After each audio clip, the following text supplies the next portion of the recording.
All right, so we're now looking at Chapter 1, Section 2. Section 2 is about properties of real numbers.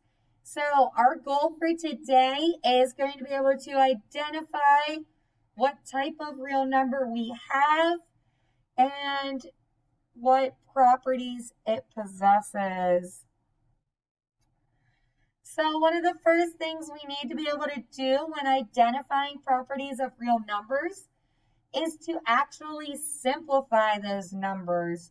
If we can't simplify, we will not be successful in our identification. So what we want to do is simplify those first couple problems. So a negative gives a positive.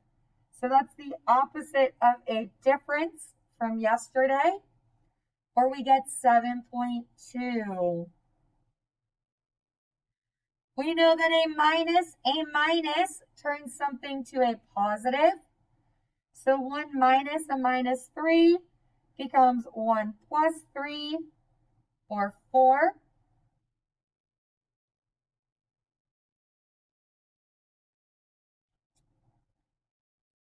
Negative 9 plus 4.5 is the same as adding those two numbers together and making your answer negative. So you get negative 13.5.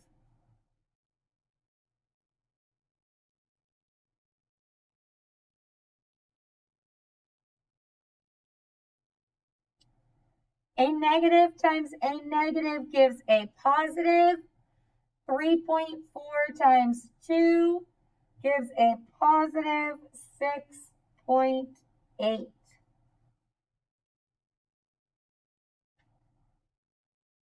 A negative divided by a positive gives a negative, and we get 15 divided by 3, which is 5.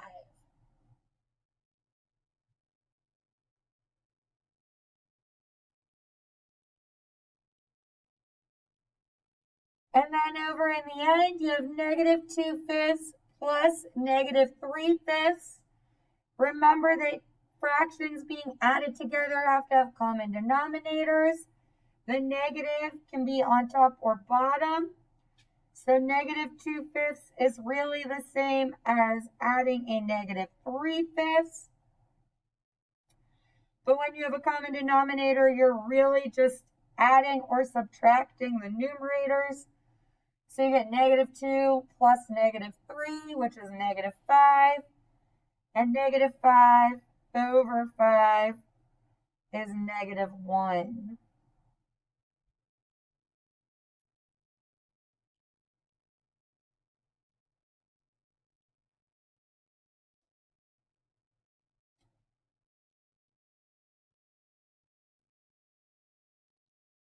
We classify real numbers using 5 subsets. So there are 5 subsets of the real number system. The first subset is the natural numbers. The natural numbers are the numbers that exist when you're a little kid. So when you're like 2 or 3 years old, your parents, grandparents, guardian, preschool teacher, they all tried to teach you how to count. And they said, all right, when you're counting, you're going to start with the number 1. And then they taught you 2, 3, 4, etc. The whole numbers then became those counting numbers plus the number 0. So the whole numbers are the counting numbers, and then they include the number 0.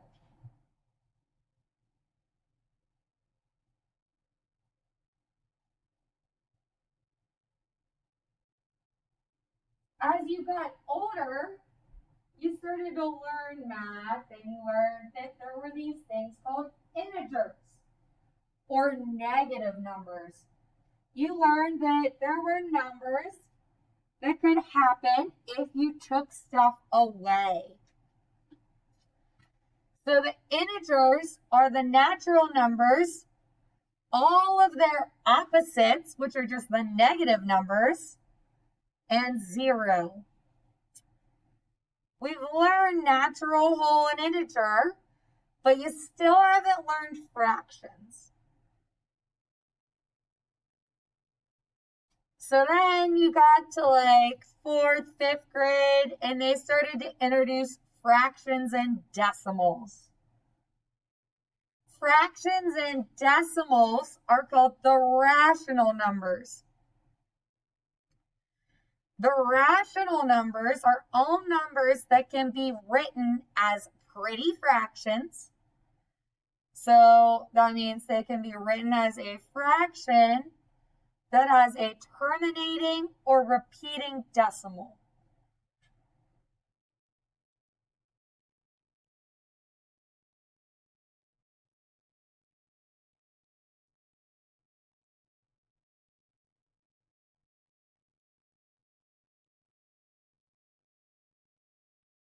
The irrational numbers are those numbers that can't become fractions. Their decimals go on forever and ever. Or they're those special numbers like pi. Pi is an irrational number because we know that pi has no end.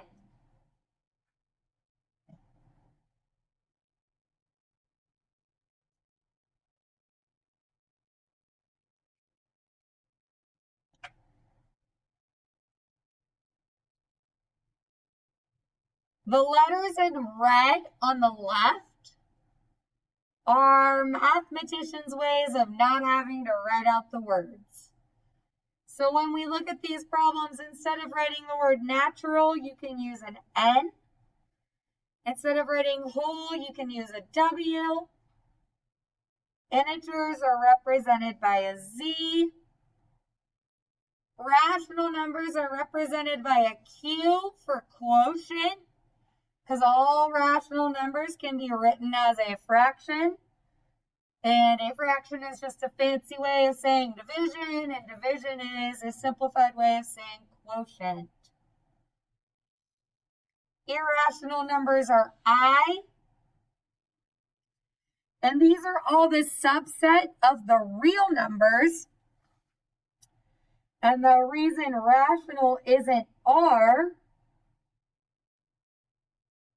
is because we represent the real numbers by an R. And there's always a double line in the real number R. So you draw 2 lines, and then you make your R.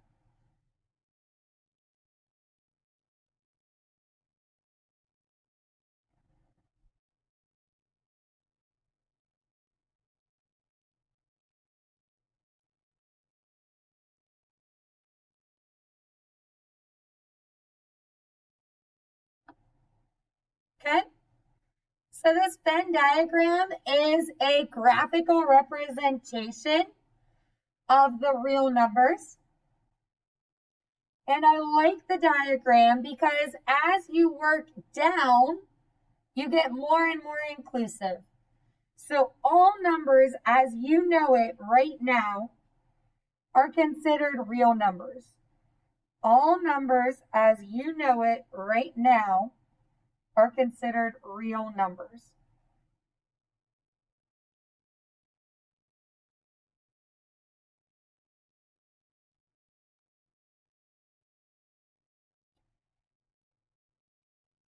Real numbers are broken down into 2 subcategories. A real number is either rational or irrational. So when you take a quiz or a test on this, you're always picking real, and then you're picking either rational or irrational. Every number is always real and rational or irrational.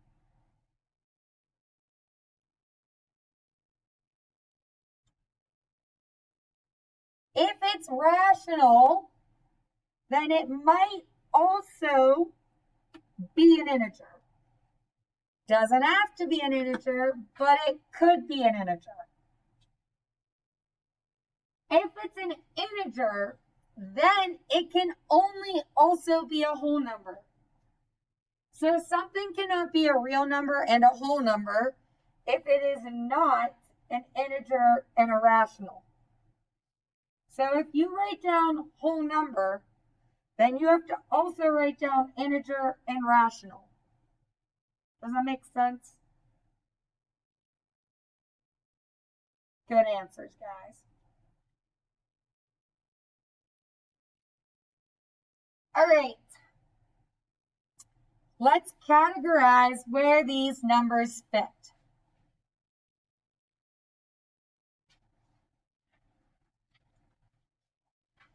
Just like in the warm-up, you cannot decide what set of numbers it categorizes into unless you simplify it.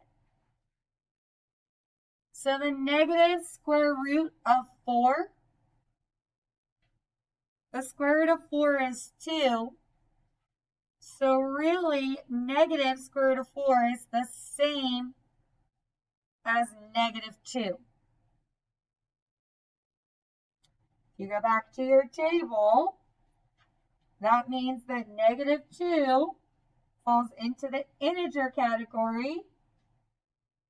You go to your chart. If it's an integer, then it's a rational real.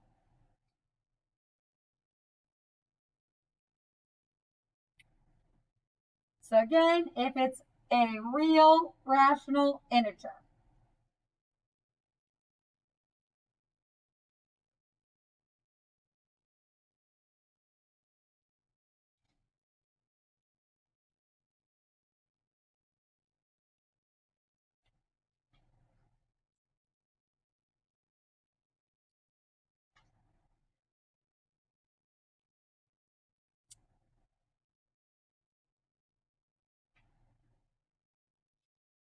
Point 2 is a repeating decimal.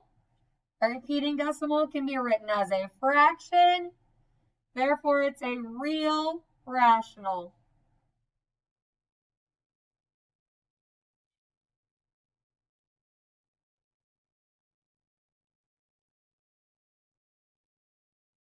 The square root of 8 cannot be simplified into a simpler square root like 4 because 8 is not a perfect square. If you type the square root of 8 in on your calculator, you are going to get a long repeating decimal like 2.8284271225, etc. It doesn't have a pattern. It cannot be a fraction. Therefore, it is a real irrational.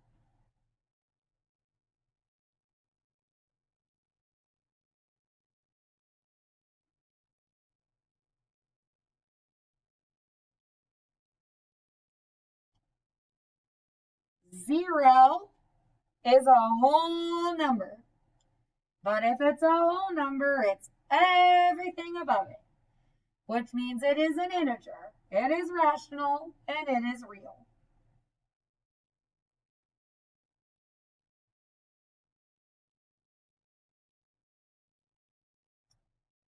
Four-fifths is what we call a pretty fraction. That means that that is rational. It's not an integer or a whole because it's a fraction. So 4/5 is a real rational.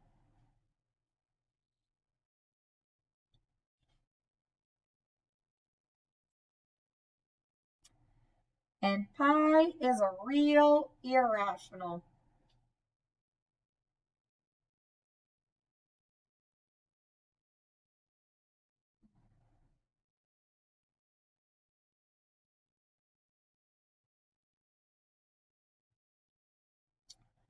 The number line represents these points on there, and then they're color-coded to match their answers. So like 1 is yellow, 2 is that periwinkle, 3 is blue. Again, it just gives you an idea of where they sit on the number line. So where they sit doesn't really kind of matter to what they are, except for your wholes and your integers. They will always sit on a perfect line.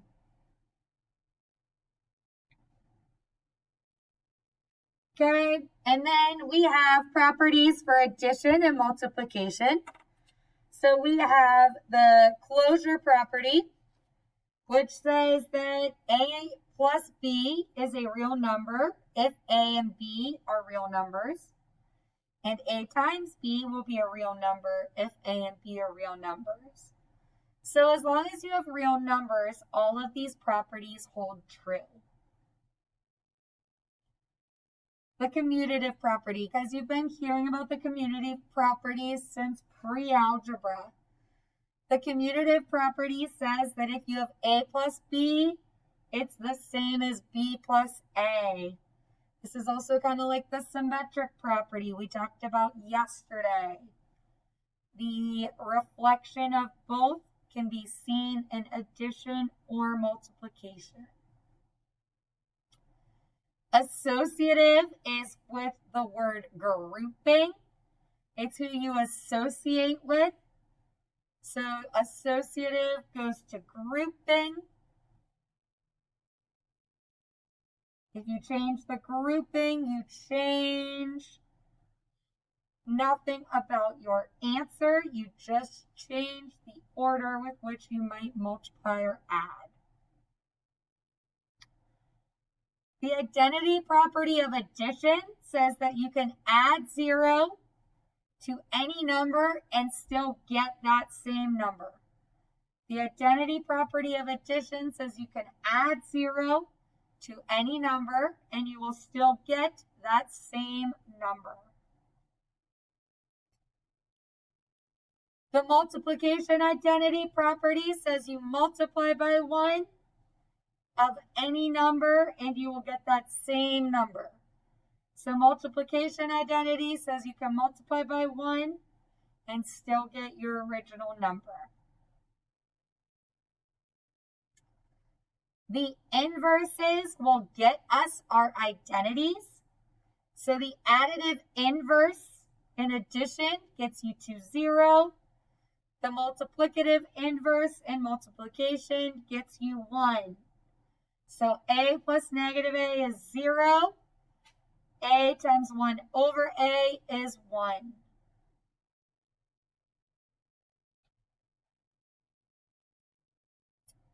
And then last but not least, I'll repeat it a million times this year, the distributive property. The distributive property says that if we have A times quantity B plus C, we get A times B plus A times C.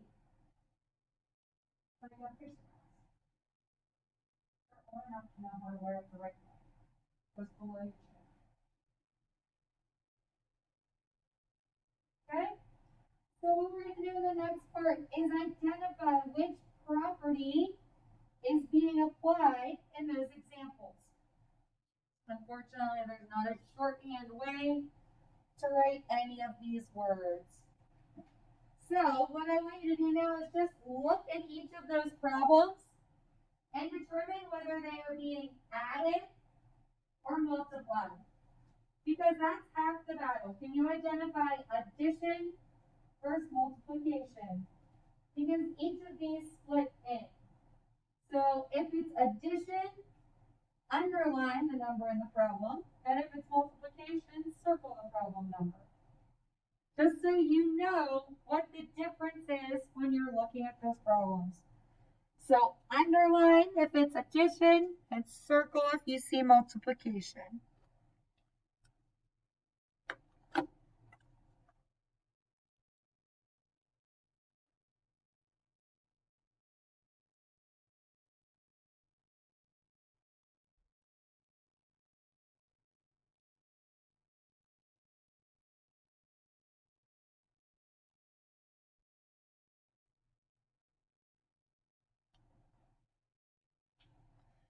Okay, so in 13,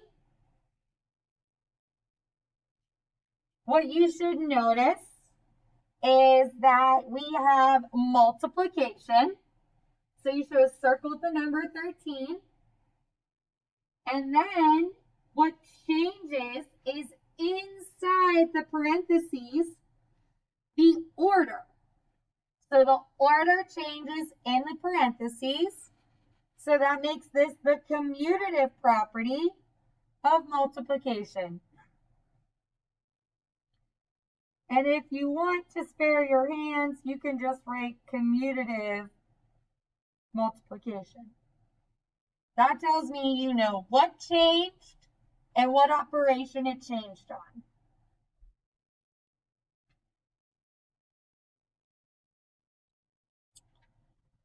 $14, you have 3 times 8 plus 0 equals 3 times 8. Now, if you circled 14, they tricked you. The change is with the 8 plus 0 to the 8. So if I'm adding 0, this is addition, and it's our identity. So it's the identity property of addition because the difference from the left to the right is adding 0. In 15, the change from the left to the right is multiplying by 1. So that makes this the multiplicative identity, or the identity property of multiplication.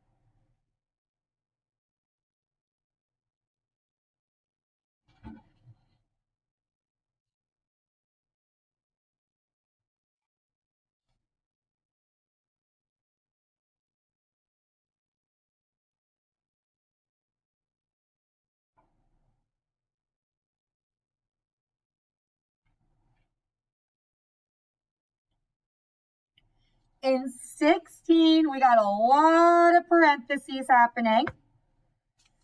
And what's happening is that you have negative 5 plus 2 plus 2 times negative 3 equals 5.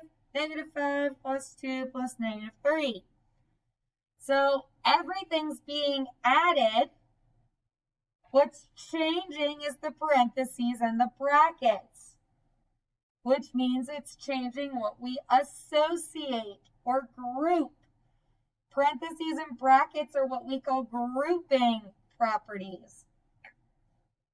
So this is the associative property of addition.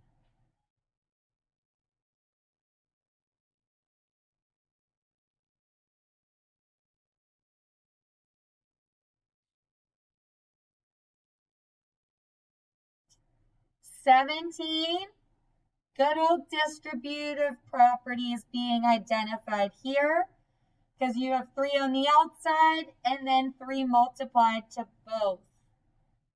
So that's the distributive property. The distributive property isn't identified as addition or multiplication because the only way to be distributive is to have both. It's not addition or multiplication because you must have both. And 18, that's the reciprocal. So if you have reciprocals being multiplied together and they equal 1, that's the inverse of multiplication. Inverse is the mathier word for reciprocal.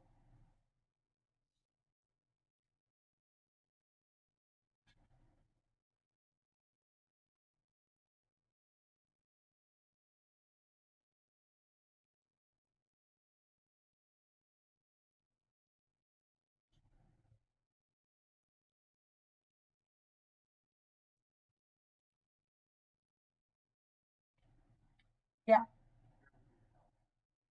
Yeah, we're good. We're done anyways. All right, guys, so that's it. That wraps up day 1 for lesson 2. So you're going to go to your notes packet or your textbook, and you're going to do that set of problems. So it is page 14 and 15, 1 to 8, and 18 to 29.